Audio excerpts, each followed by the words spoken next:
Ten. Ándale. Para que no se pierda el cafecito. Sí, exacto.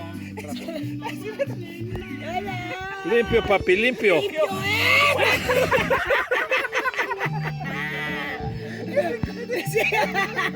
Se salvó el café, güey puta. Échale primero. No, venga, no. Prepárelo primero todo. Ya está feo. Eso, Maluma, limpio, papi. Tú puedes hasta sin miedo al éxito, papi.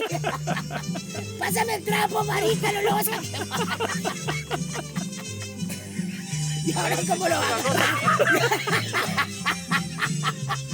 ¿Cómo lo va a agarrar ahora para vaciarlo? Échame la luz para acá.